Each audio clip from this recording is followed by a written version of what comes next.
So guys, hello. Ito yung gawin nyo sa dalawang slice ng chicken legs at chicken thigh. So madali lang to guys. So sundan nyo na lang. So let's go.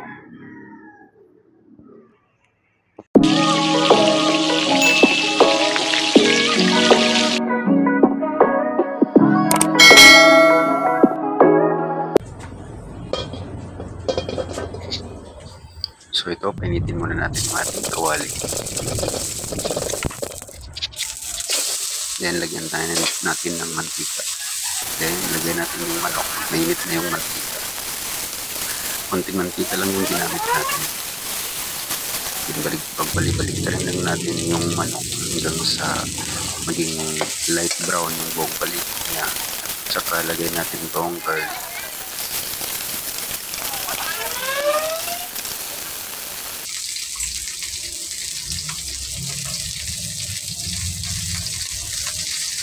Lagay tayo ng asin. Yan yung ating soy sauce.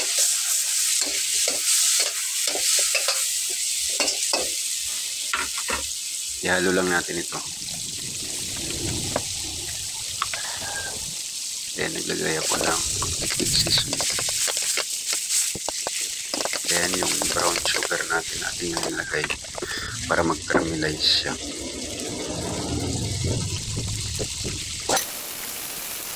So ito yung ating ground pepper. Then yung ating ketchup. Konting ketchup lang yung nilagay natin.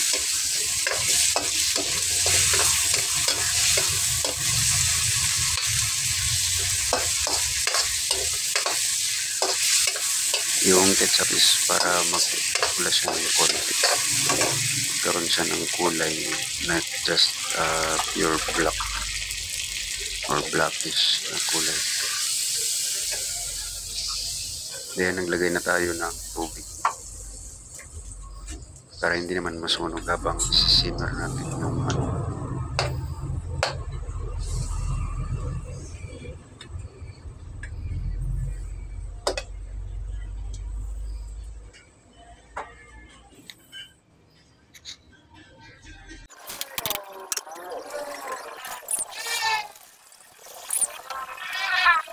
Then takpan natin ito at isimmer natin for low-medium fire.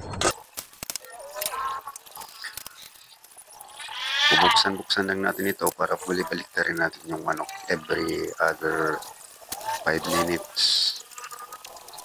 At saka para hindi gusto yung manok.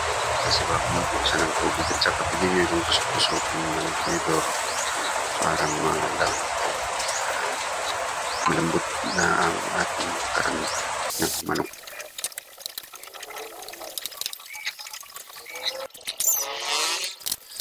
Ayan lang natin ito na mag-evaporate yung tubig at saka mabsorb ng manok yung lasa na nasa sabaw. Ngayon,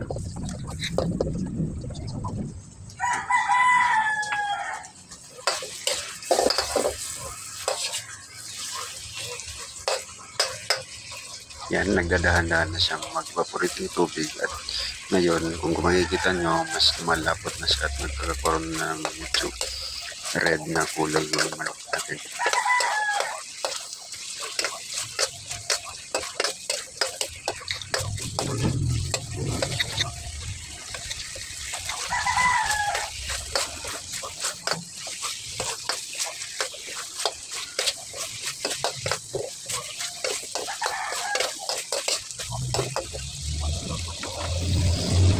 Ayan lang natin ito hanggang medyo maubos na yung sabaw niya at maging sticky na ng konti yung kanyang sauce.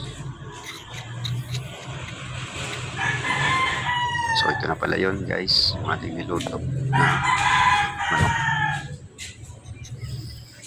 So ito maganda yung pagkakaluto niya.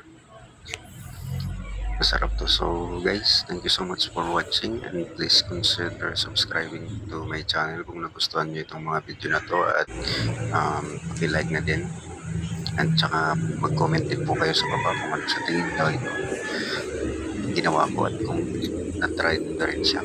Thank you po.